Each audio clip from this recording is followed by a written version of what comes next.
What's up, y'all? My name is Brooke with Large Family Homestead, and today I'm going to talk to you guys, give you guys just a few tips real fast. We're going to do this in 90 seconds, guys.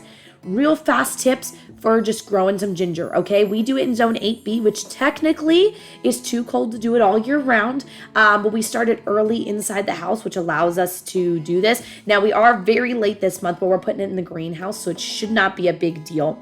All right, a couple of things, guys. First, you want to make sure that you're choosing the right roots.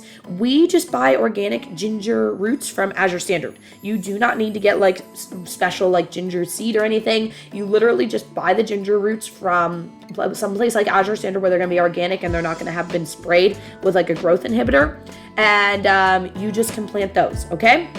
You're going to soak the root in warm water for 24 hours before planting, and that'll wash off. If you are going to buy one that might have growth inhibitors on it, that's a good way to make sure that it washes off any growth inhibitors, okay?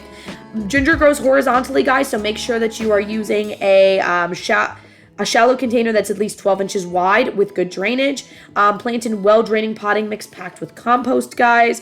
Plant shallow, bury pieces the face up, only 1 to 2 inches deep. Avoid any kind of harsh sun on the plants, guys. It will scorch the leaves. Water like a sponge. Keep damp but not muddy or waterlogged.